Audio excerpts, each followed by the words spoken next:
This podcast is for educational and entertainment purposes only. Nothing stated on it, either by its hosts or any guests, is to be construed as psychological, medical, or legal advice.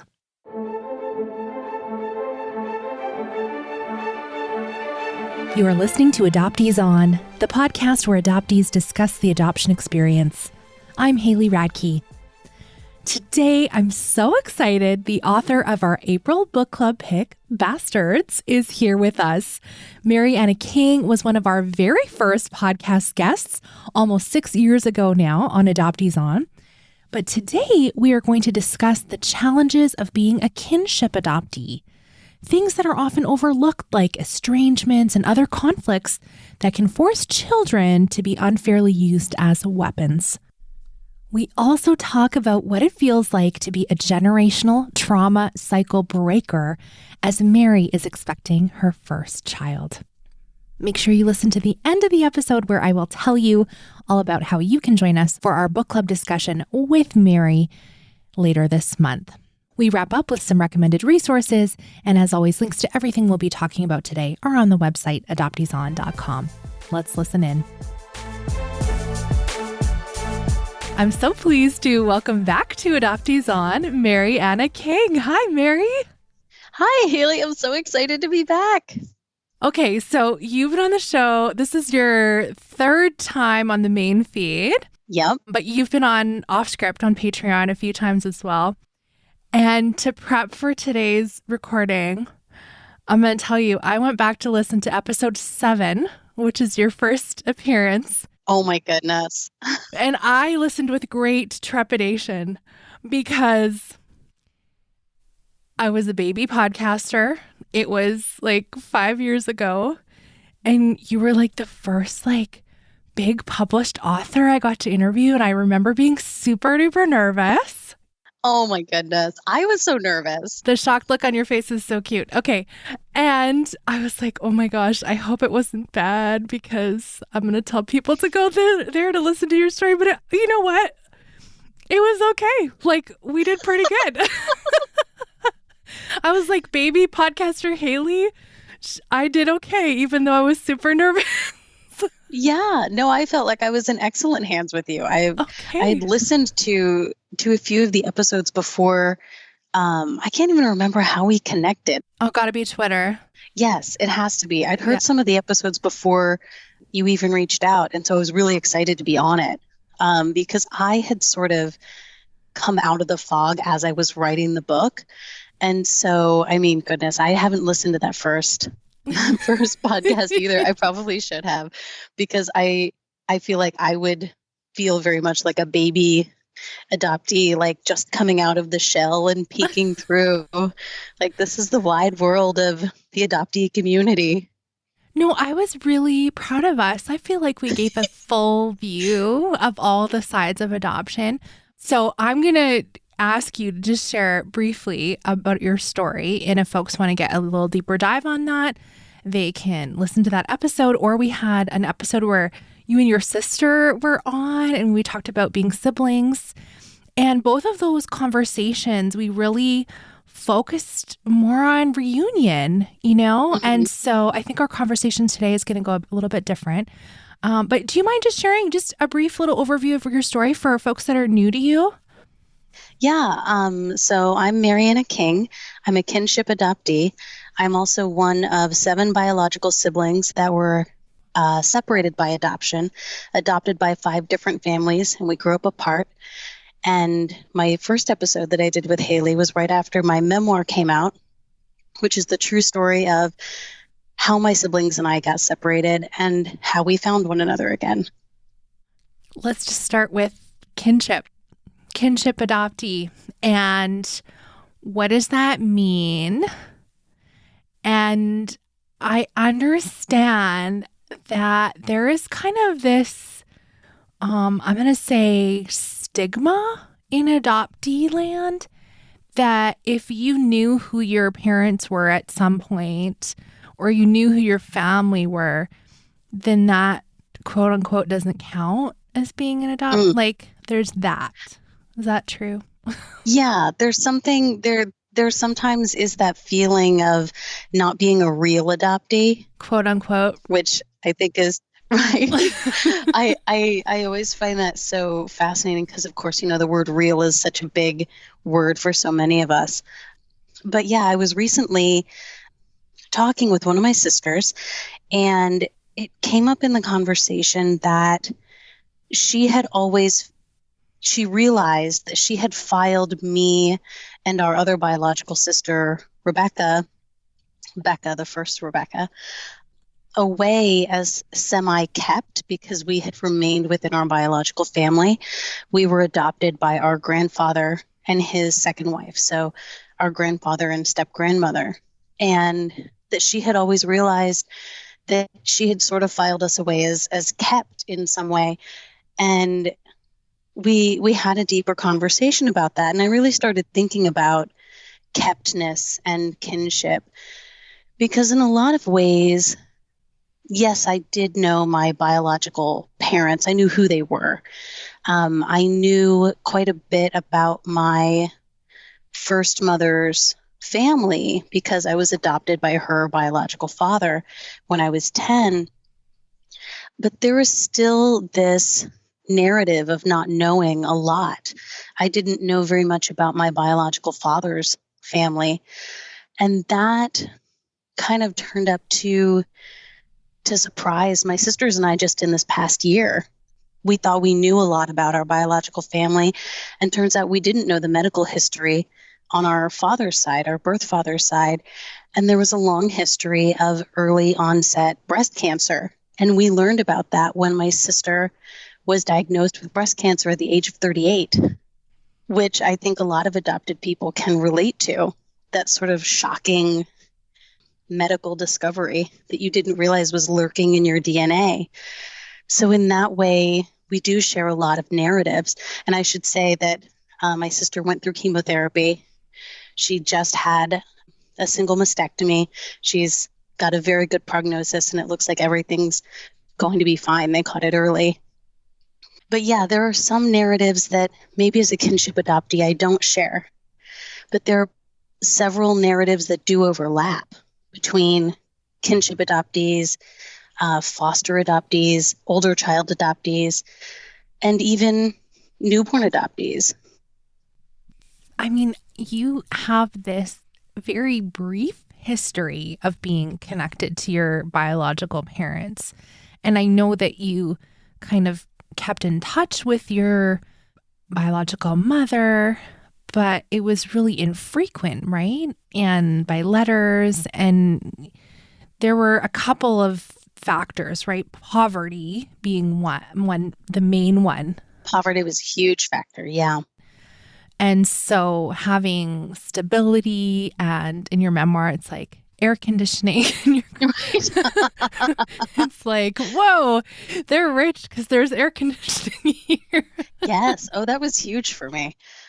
When I first got to my grandfather's house, and there was air conditioning, and there was, I don't think I mentioned this in the book, but at the moment they had 3 telephones, and we didn't have, in New Jersey living with my first mom, we didn't have a phone in the house. Like, it was like, oh, wait a minute. These people are rich. They were, just solidly middle-class folks. But it shocked me. Mm-hmm. Yeah. I don't know, this view of like what kinship means. I think a lot of folks that are very focused on family preservation, we kind of just throw that out as like, well, that should be the first option. And that's like, just one of those things people say, but I don't know they necessarily know all the implications of that. And I know you've been thinking about that a lot. I have been. I do agree with everyone who talks about family preservation. And I agree with the research and people who have been doing social work for a long time, that family preservation is the way to go. It's absolutely the best case scenario. And kinship adoption, when adoption is necessary, is absolutely the best case scenario too.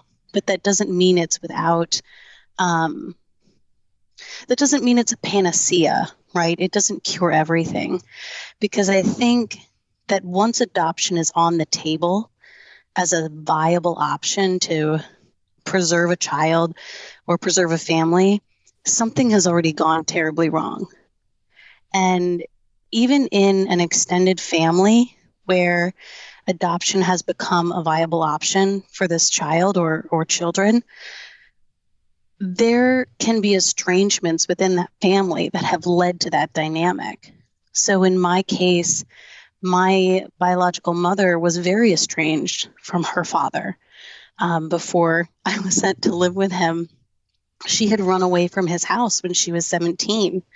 They had a very fraught relationship. She married a man when she was 19 that her father didn't approve of. They did not really communicate very well. She lived half a country away from him. When she ran away from his house, they were living in Oklahoma, and she ran away and ended up in New Jersey, which is where her mother had lived. And she ended up in foster care. She had been in foster care briefly as a child as well, when her parents were going through some problems, and her father was stationed overseas in the Air Force. So she had come from a fractured background already. And the thing that we also forget with kinship, beyond there being the potential for estrangements, which can also be stresses in a kinship placement, frequently when children are placed with kin, there's this assumption that they don't need resources because they're family, they know each other. If a child was placed in traditional foster care, those foster parents were prepared to be foster parents. They had the resources provided by DCF or other child protection agencies. Frequently in a kinship placement, it happens very suddenly, and nobody's prepared to be a parent. So that's one adoptee narrative that has never resonated with me. No one has ever told me I was chosen, because I definitely was not. I was around and needed parenting. So I luckily dodged that bullet. No pressure there. But you were given the choice whether or not you wanted to be adopted. Right, yeah, the quote unquote so choice. You had to, quote, choose that. Yeah. As a, what were you, like 9 or 10? I was 10. Yeah, I was 10.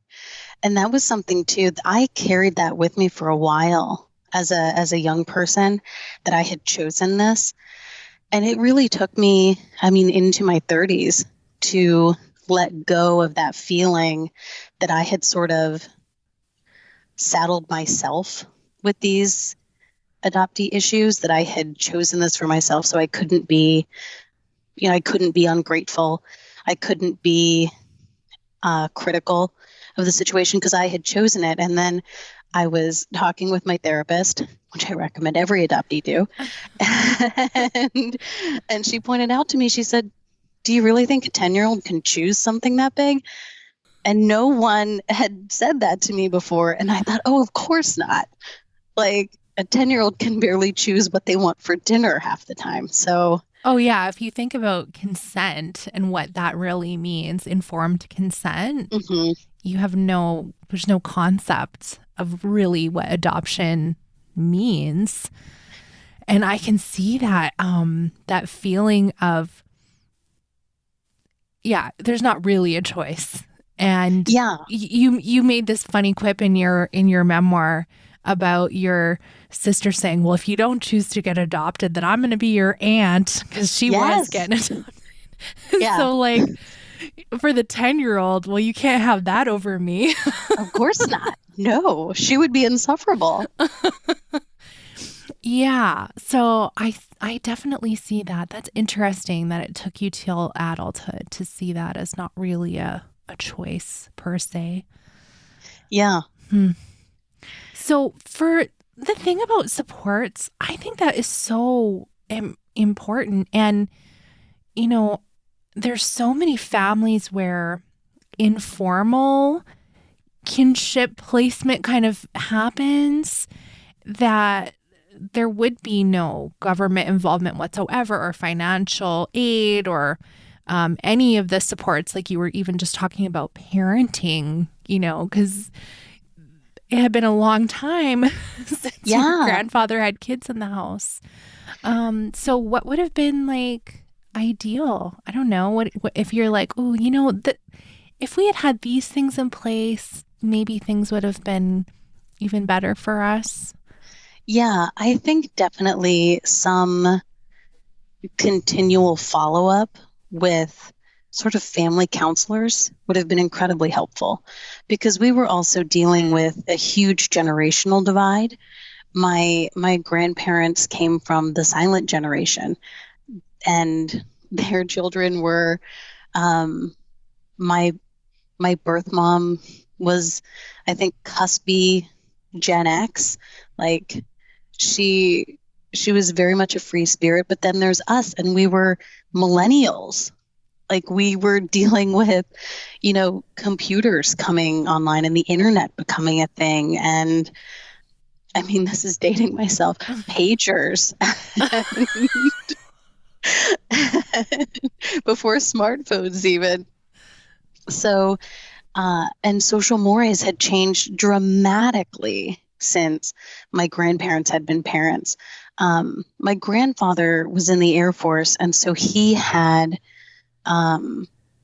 really raised his biological children, my mother and her sisters. They had been mostly raised by their mother, and then a couple of them ended up in foster care for a while.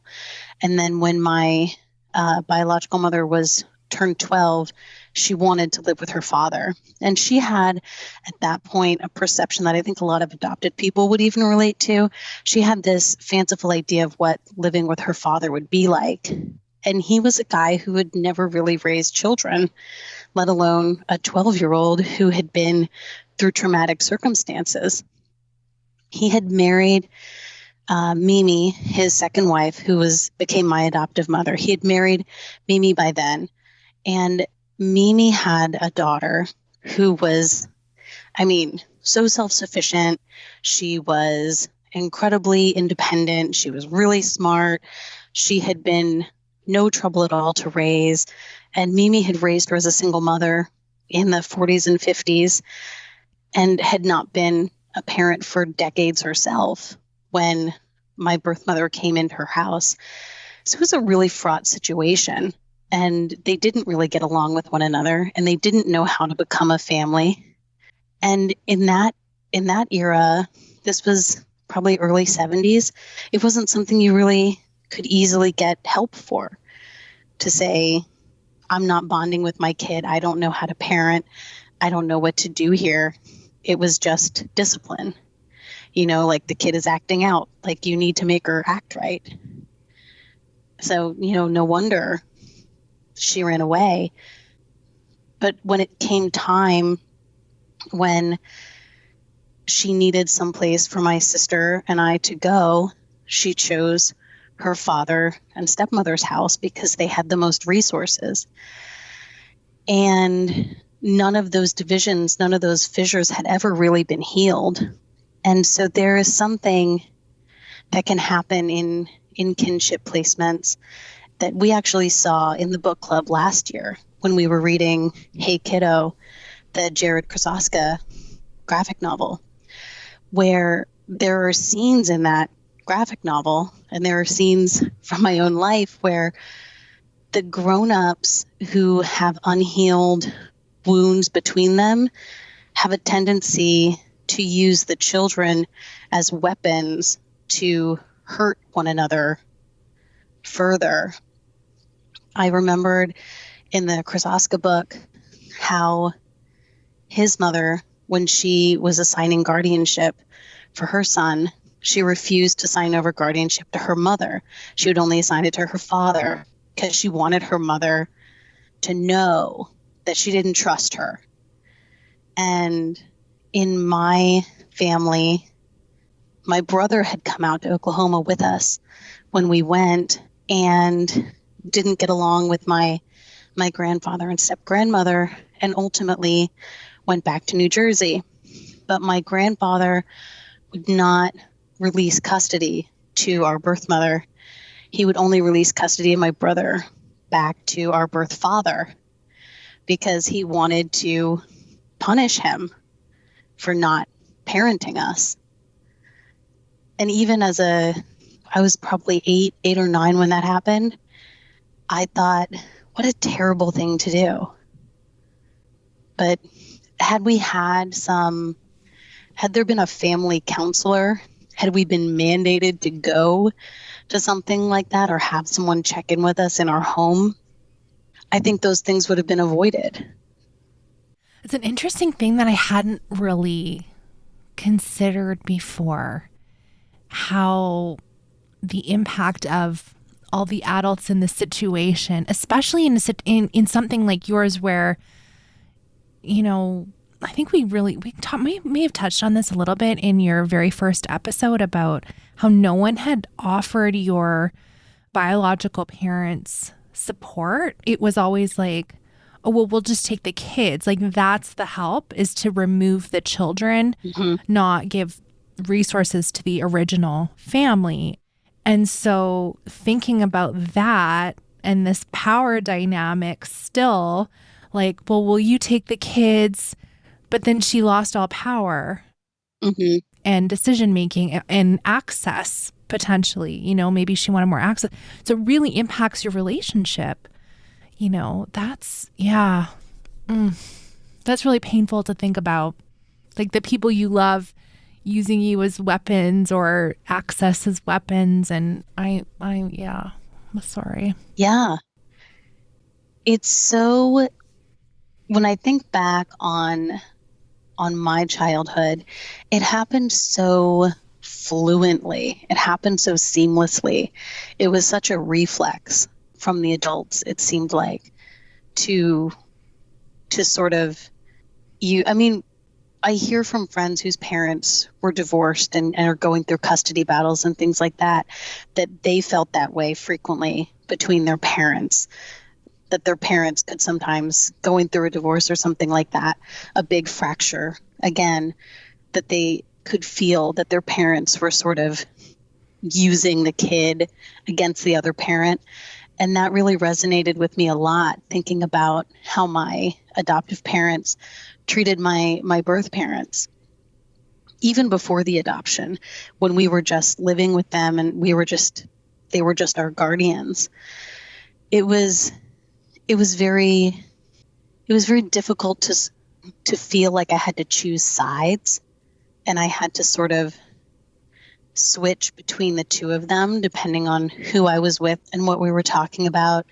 I remember visiting my birth mom one summer before the adoption, and I had gotten on the plane. One of the only ways that my adoptive mother and I really bonded, she had a beauty shop. That's what she called it. She owned a beauty shop in Oklahoma in the 40s and 50s.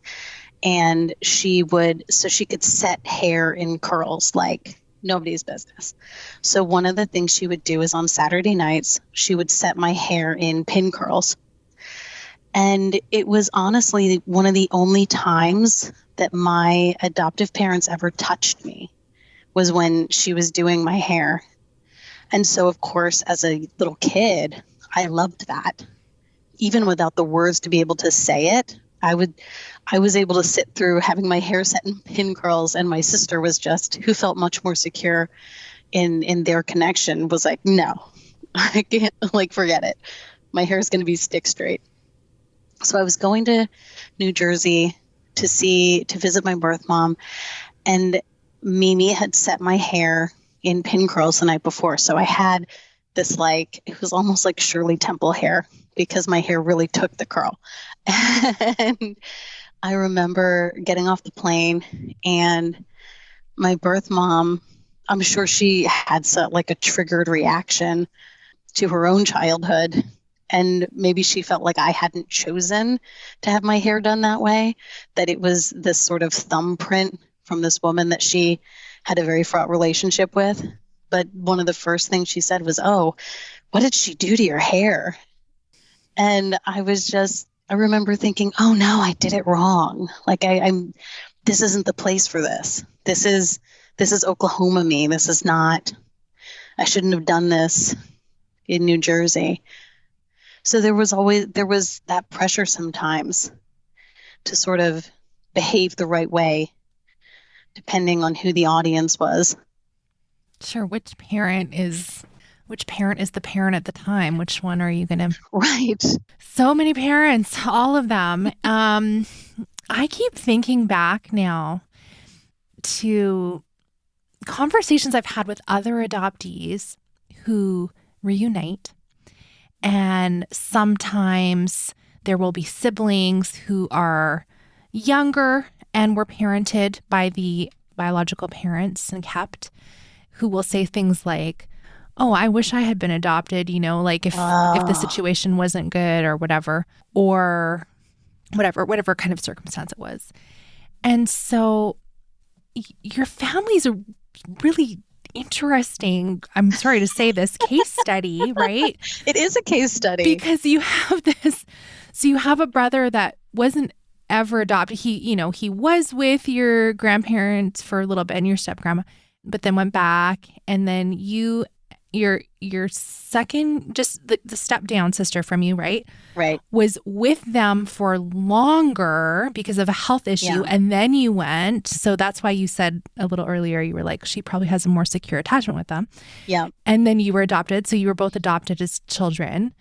And then all the other sisters were adopted out, infant stranger adoption. Yes. And then one pair together, right? Yeah.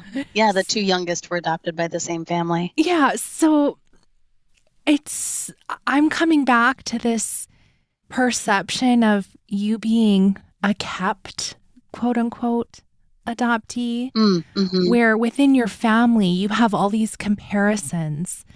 And I just find that so strange and hard. And how do you feel having those conversations now as an adult with them, being a reunion for a long time? And, we've talked about your relationships before on the show about how you keep up with your siblings across the country.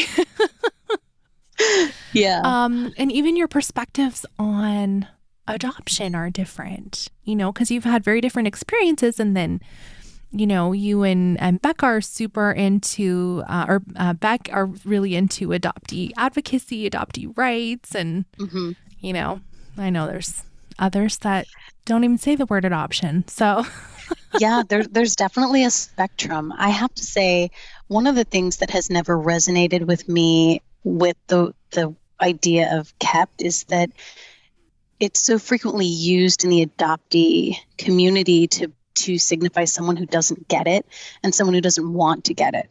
And for me, I'm older than my sisters who were placed for adoption. So when I was a child, some of my earliest memories were of knowing my mom was pregnant, knowing that this baby was not going to live with us, sometimes meeting my sister's prospective adoptive parents. And I never felt kept so much as left behind in those moments. It felt sort of like, in that kid story, the Pied Piper of Hamlin, where he spirits all the children away into the mountainside, and the kid on the crutches who can't walk as fast as the other kids doesn't get taken. And I remember at the end of the story, the child who didn't get taken is really sad and says, "I'm sad my playmates all left." That story really resonated with me as a child because I really felt that my sisters had gone on, because of course the Better Life story was very alive and well in the 1980s when my sisters were placed. And so it was like, oh, okay, well, they're going off. They went off to a better place. I'm left behind. And so I need to really be sure that one day when they come find me, that I'm somebody worth finding. You had to earn it again. Yeah. Yeah. I don't know. I feel like we are often in the comparing trauma competition, which isn't super helpful. And, even asking you that last question, it's kind of like we all have these different experiences. But I really appreciate you wanting to share more about what it's like to be a kinship adoptee, because I think we do have that little bit of a thing in our head where like, well, you at least know the answers, and it's also a form of open adoption, right? And there is some contact allowed and those kinds of things, and that's another thing that lots of folks will be like, well, it's open adoption now, so it's not as traumatic. Like, okay. Right. I have heard that. Okay. Fact check needed. It's so bad. But what I find really stunning about your story and, your memoir is just so lovely. It's one of the first, I don't know, 5 probably in the first 5 adoptee memoirs I've ever read. And it was so, I don't know, I just felt so relatable. And you share so many of those common adoptee feelings. So like, I don't know, we're not comparing, but also like, you get it. So I'm curious now that you are expecting and are building your own family, when you talk about your generations of broken family patterns, and, kids being in foster care and estrangement and all those things, what's it feeling like for you to be like, I'm going to be the generation curse breaker here? Like, right. We're going to start this new, wanted plan for you. You're in a secure relationship with a very helpful tech guy. Yes. So he was helping us troubleshoot earlier. So, shout out to your partner. Shout out to Brian. What's that like? Yeah, it's kind of surreal, actually. So I had always been kind of ambivalent about having children. I had always thought, if I would love to have kids, but if it doesn't work out, I'm not going to any extreme measures. And I've been with my partner for 17 years now, and we waited for a long time because we really both wanted to be in a very stable place, and we're creative people. So, we'd been working in creative fields and trying lots of things, and now we're in a very stable place. And so we thought, let's give it a shot, in the middle of a pandemic. And really the best time to do it. But yeah, it was funny. One of my first prenatal appointments with the midwives, who I'm in Vermont, and they're lovely, but they're also very blunt. And one of them said, I'm 39. And one of them said, is there a reason you waited so long? And I thought, oh, well, we just wanted to be in a stable place. And then later she had reason to call me for something, some test results or something. And she said, after you left, I Googled you and I saw what your book is about, and I get it. I know why you waited so long. So I was like, okay. Wow, nosy? Oh my gosh. It's a very small state. It's a really small place, Haley. You're like, this is a cute anecdote, and I'm like, that's a little bit okay. I mean, I would Google you too, but I maybe wouldn't say it to you. Well, she told me because she was going to buy the book. So I was like, okay, great. Oh, well. I'll let that slide. Great. But yeah, that was a big reason why I waited, was because knowing that inheritance of a fractured family, I wanted to be sure that I was in a really stable, steady place, and that I had done the work myself to heal the wounds and the triggers that I had inherited and that were living in me before I tried to parent somebody else. I mean, that's smart. I'm going to say I'm constantly like, wow, I have 2 kids. They are boys, and they are right now 7 and 9 when we're recording this. Can you push all my buttons at the same time? And there's the constant feeling of, well, I'm just going to mess you up because I didn't know how to be a kid when I was adopted. And like, I don't know. So. No, I get it. that resonates entirely. Mm-hmm. I completely understand what you're saying. Yeah. Yeah. Unfortunately, right? But I think there's something really powerful about choosing to do something different, than we experienced, and really consciously trying to do the therapy and do the healing work and really hope to be the cycle breaker. I don't know. That's a big deal. It really is. It's a big deal to hope that there could be something better for our kids than what we had. And I mean, every generation probably says that, but I think as an adopted person to say that, there's something really hopeful about it. Yeah. It's very true. And it's so funny to me. I agree with you that it is hopeful. And for me, being the kind of dyed in the wool cynic that I can be sometimes, it's a really different feeling. And it initially was really hard to trust feeling hopeful. And that's why I'm still in therapy. So I still have someone to talk to about those things. Because, yeah, there's a part of me that doesn't trust hopefulness. And that it sounds so dark and bleak to say. I don't mean it in a bleak way. I just mean it to be really honest. I can do silliness. I can do humor. I'm not a dark Bronte character all of my day. But when someone, you ask me to be hopeful about something, I have to admit that I'm not generally a hopeful person. And so it does feel sort of like learning a new language to add oh, this is a very hopeful move, isn't it? Okay, I have one more question for you before we do recommended resource, and we left a little extra time for that because we're gonna go down a little bit of a rabbit trail there. But I know that you love cooking. I love cooking. Okay. And I know that you shared on off script a little bit about writing about something adoptee themed with cooking and things, which I'm not going to ask you about, but I'm just curious for you.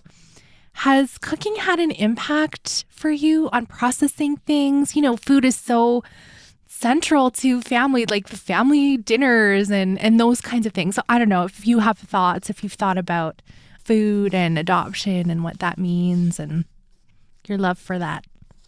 Absolutely. I think I process so much in cooking. Cooking's like a moving meditation for me. And I have always loved cooking. And even living amongst biological relatives, for the most part, I was really the only one who loved cooking. But several of my siblings love cooking too. So I wonder if it's more of an adoptee thing than a biology thing. But I find it very soothing. And I learned most of my cooking skills, not from not sitting on my grandmother's knee or learning family recipes, because like I said, my family really didn't cook very much. I learned it from chefs that I worked for. I worked in restaurants for about 14 years. And I look back on what I must have been like as like a 22, 23-year-old staff member. And I was so voracious for knowledge about, we would taste a dish and I wanted to know how it was cooked and what was in it and where it came from. And I had all these questions. I had to be so annoying to people. Then I would go home and I would try to recreate it. And I would, look up Martha Stewart recipes, and I would look up different cookbooks and try to replicate what these chefs that I really admired were doing. And I had some really good conversations with some of those folks, especially female chefs. I realized that there was a part of me that was always looking for that mother figure, that nourishing mother figure. And I did have some really great connections with chefs who did sort of were happy to talk to me about how they came up with a recipe and how to do something. And I would do crazy things like, people don't do this, but I would do this as just an amateur home cook. I would bring in food for the chefs I worked for, and I would feed them. And I had I didn't have any sort of ego about it, but I also wasn't afraid to do it. And it turns out chefs love it when you cook for them. They love it. And for me, that's my love language. I love cooking for people. I love bringing food to people if I know they're going through something. I love having people over for dinner. I would rather cook, honestly, than have someone cook for me. But yeah, that's something that I just love exploring. And I ran into another adoptee on Twitter, actually, Ren Arai. I don't know if you're familiar with her, but she writes a lot of stuff about sort of revolutionary food movements. And she posited a question about adoptees and cooking, and whether there was, anything there to write about, or if there was enough people interested. And I was like, Ren, I have to be your friend. I love this idea, and I think there is something there. I cannot wait to read the books you both come out with and hear more about that, because I just had a guest on a couple weeks ago, Dr. Holly McGinnis, an international adoptee from Korea, and she was talking about food and exploring, traditional food in Korea and then cooking it after having breast cancer, and this, oh my gosh, again, a healing thing from food. And so I'm like, oh, wow, there's themes coming up here. So I'm like, want to hear more about it. Yeah, absolutely. Absolutely. Oh, God, thank you for sharing that. Okay, let's talk recommended resources. I have already recommended your book before when you've been on the show, but we're totally doing it again because it's been years and years and years. So your memoir, Bastards, is so wonderfully written. And rereading it again, I was like, oh my goodness, I forgot this, I forgot that. Like all of these like twists and turns in this story, so powerful, so many things to connect to. I have so many book darts in it. It's just so lovely. It's great. How do you gush about some of these books? Well, we picked it for our Patreon book club, and you are going to join us. I'm really excited. We're going to be able to chat with you about Bastards, specifically for the whole conversation later on in April. So we're so excited to have you as a guest for that. But I'll do my bonus recommendation. And it's another podcast you were recently a guest on, a brand new podcast from Greg Luce. It's called What Next? The Adoptee Rights Podcast. And you were on with one of your sisters and a couple of other adoptees. And why don't you tell us what you were talking about and what you're recommending? And let's go into that. Yeah, absolutely. It's a perfect segue. I was on the What's Next podcast with the other founding members of the Vermont Adoptee Rights Working Group. And we were formed to address a bill that's going through the Vermont legislature right now that will hopefully, fingers crossed, grant Vermont adoptees open access, unrestricted access to their original birth certificates. And I was on that podcast with Greg Luce, who is the founder of the Adoptee Rights Law, and that is my resource that I'm recommending to listeners. He does so much incredible work supporting adopted people in campaigning in their home states to get open access legislation passed. He does so much work to support adopted people who are having problems with citizenship. And I have learned so much from him just in the few weeks that we have all been working together on this Vermont bill. It was one of those situations where we were talking about open access and the different types of adopted people that are affected and impacted by not having access to their birth certificates.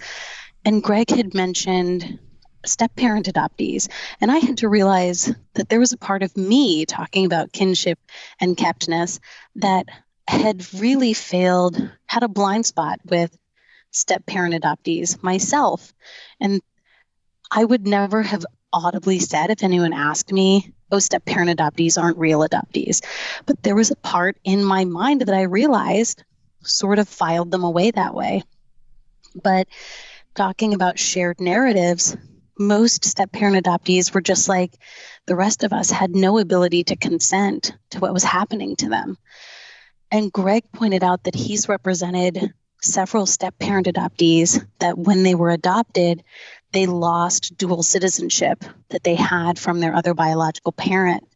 And so he's worked with several step-parent adoptees as adults to try to get their their original birth certificate so they might be able to get their dual citizenship back.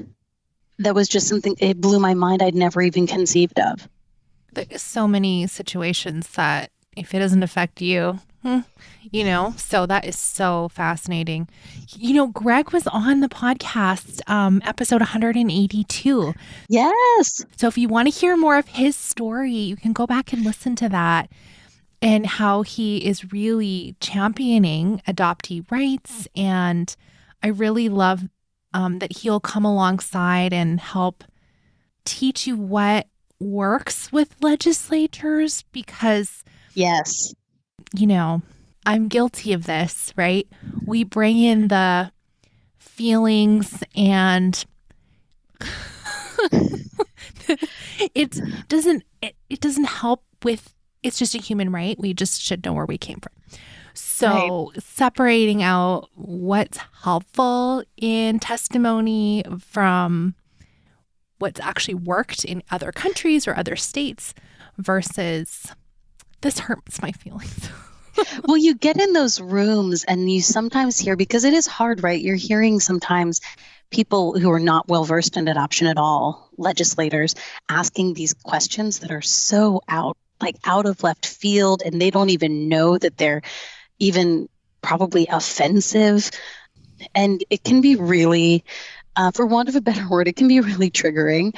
And so you get into those rooms sometimes and there's a feeling like the young adoptee and you just wants them to feel ashamed of themselves. And it's sort of tamping that down and saying, hey, I hear you. Not helpful right now, though. Mm-hmm. Yeah. And Greg is really excellent at sort of acknowledging those emotions and saying, what's really powerful, though, is when you say this. Mm-hmm. Mm-hmm. And he's really good at keeping those conversations going. But I have to say, too, something that's been really wonderful about doing this work with other adoptees is that, I was born in New Jersey. I was adopted in Oklahoma. Now I live in Vermont.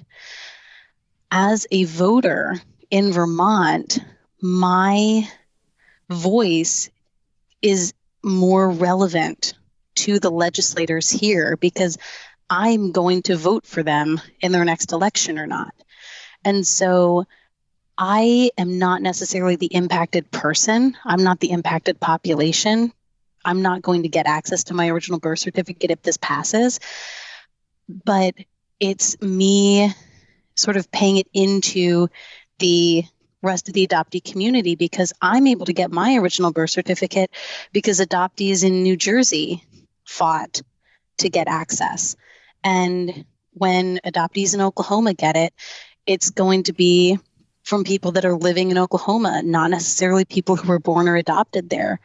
And I think it's such a unique and empowering way to be part of the greater adoptee community to advocate in the state where you live. I was just thinking that some folks will listen to this episode a couple years from now, just like if you're listening when this drops and they go listen to our couple years old episode, our first one, number 7. And I thought, God, wouldn't it be so great if this was just so out of date and people were like, what do you mean? Everybody has access to their original birth certificates. Which is like, that's not true yet. So yeah, there's 10 states where it's completely unrestricted, 24 where there's some access, but it's compromised by disclosure vetoes and things like that. And then however many are left. where you have nothing. I'm pregnant. I can't map right now. Okay. I'm pretty sure that I did not tell my editor to cut this, but there is a recent episode, or it's coming, where I think New Jersey is a city. So just, you know what? Well, but you live in Canada. That's totally, that's like, there's too much going on down here. There's too many things. But I thank you for saying that, because I do think it's easy for us to be like, oh, well, I don't need to get involved because I wasn't adopted in the state or born here. And to hear you say how empowering that is, like, that's really interesting to hear, and like a good call to action. And Greg is often on Adoptee Rights Law on Twitter. He's often letting people know what states are doing what and where can you get involved. And it's a great place to go and just see what's happening, where you can get connected and how you can support, or donate, like, yeah. Oh, absolutely. Yeah, it takes money to run the Adoptees United, which is affiliated with Adoptee Rights Law, and also the entity that helps set up groups like the Vermont Adoptee Rights Working Group. We were able to get up and running and off the ground so quickly because of the support of Adoptees United, and because of the support of the New England Adoptee Rights Coalition, and because of Greg's support. But they do frequently take donations for the activists on the ground. So if someone's in, like, Louisiana is going through the same thing right now, where there's a bill that they're trying to get passed. Like, if someone needs to get to the legislature in person to testify and to witness, Adoptees United, if they have the funds, they'll pay for their gas. And that's where those donations go. Mm-hmm. And I think, I know it can be really, a lot of us may not know that if I'm a voter here, my voice is going to be heard. Because we can get hung up on well, I wasn't adopted here, so I'm not impacted. It's like, no, if you vote in Ohio, but you were born in New York, it doesn't matter. Like, if you're an adoptee and you have a perspective that you can add, and you can help educate these legislators who, bless them, so many of them, they're not trying to pass legislation that harms adoptees. They're just not even thinking of it that way. Mm-hmm. They have never thought of it in any other way. To hear them trying to parse the language of, well, birth parent, adoptive parent, adoptee, like, they get very tongue-tied very easily because they're not fluent in this stuff, and they do need adoptees who are experts to teach them. I can totally appreciate that, right? If we're talking about changing the societal narrative at adoption, they're in society, they're a part, they've been brainwashed like everybody else with the happy reunion stories at the airport from TLC, whatever show that was that I watched when I was a kid. And like, that's, they watch the movies where, adoptees are the, spoiler alert, we're the serial killer because we're bad about being adopted, right? Like, that's right. Yes. They're the consumers of those things too. So to hear from people with lived experience who are experts in what adoption has meant and impacted them, I mean, those are the folks I need to hear from. So yeah, thank you so much for that call to action. I love hearing ways we can be involved and like actually make a difference. So appreciate that. And I'm really excited to talk with you at book club coming up in a couple weeks. So to access that, you can go to adopteeson.com/book club. But where can we connect with you online, Mary, so we can know when baby comes? That's my top priority. I'm mostly on Twitter. That's really where I'm the most active nowadays. And it's just Mary Anna King on Twitter. Perfect. Thank you so much. And if you want to see what I'm cooking, you can go to Mary Anna King on Instagram. Okay, well, that's very important. That let's make sure I get that in the show notes. Holy moly. And I'll have your website as well, where you can check out some of your other writing and in all those places. Oh, such a delight talking to you again. It's like, oh, it's always throwback. wonderful talking to you. I feel like it's a high school reunion or something. Like, oh my gosh. I know, right? I don't know why it's been so long. Anyway, I'm very excited to chat with you soon more about Bastards. Me too. Thank you so much for having me.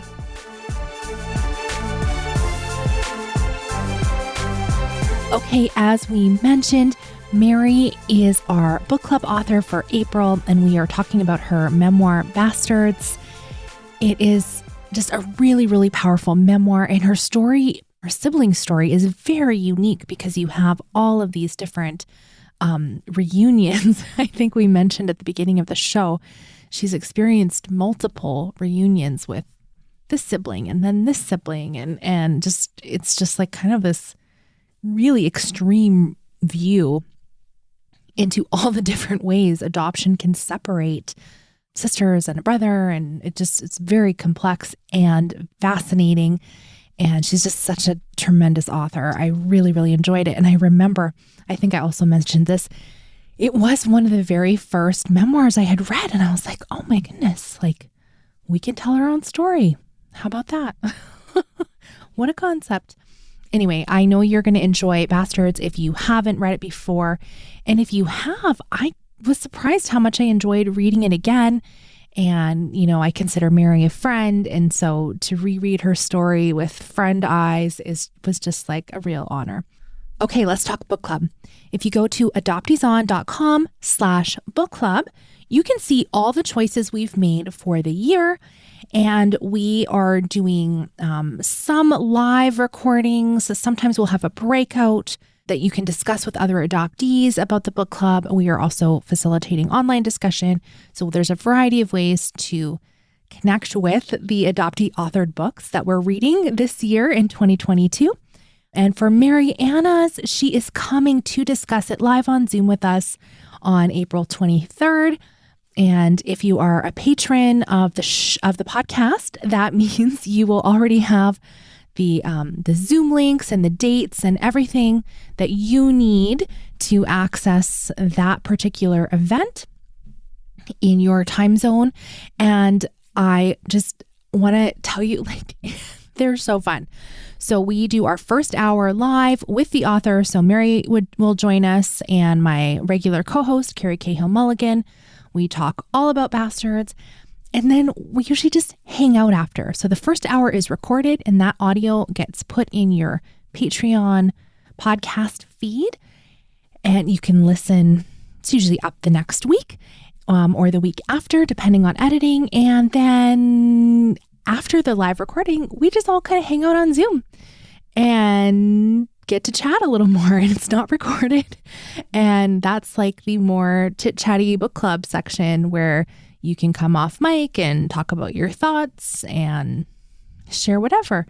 And so sometimes our authors hang out after, sometimes they need to go, and then we can, really talk freely. It's been a real mix, and I have just loved getting to know the community through doing these book clubs. So we'd love to have you there. It is adoptee only. And every book we've picked is adoptee authored. So it's all adoptees, all the time. Adoptees on. I mean, I guess you should know by the name of the show, right? That's what it is. Anyway, we'd love to have you join. adopteeson.com/book club has details there. And by joining Patreon, yes, you get access to book club, which is amazing. But my supporters on Patreon, like, you are paying for the production of Adoptees On, so that this show is free, accessible to, anyone who is able to listen to podcasts. It is always going to be free. It's not paywalled. There's not commercials. And so patrons pay for the production costs of Adoptees On. Plus, we get all these fun bonuses like book club, like the weekly Adoptees Off Script podcast that I also produce for you. And yeah, other fun live events, like we have off script parties, which is basically meet a friend, meet an adoptee friend, and that you can find at book club as well. So we'd love to have you join us. Come chat with Mary, Carrie, and I about the book Bastards this month. And if you go to adopteeson.com/book club, you can see all the rest of our picks for 2022, and they're all good. So just so you know, we had so many books to pick from. We already have our list for 2023 going, and it's going to be good too. So love to have you join us. And thank you so much to each of you who financially support the show and make it possible. If that's not in the cards, if you share this episode with just one person, it's just a huge gift. Truly, one person, that is the biggest gift of all. Please let one adoptee know that maybe they're a kinship adoptee, and maybe they've had some of the similar feelings that Mary has had about being quote unquote kept or not. I think this episode might be really relatable to another kinship adoptee. Thank you so much for listening. Let's talk again next Friday.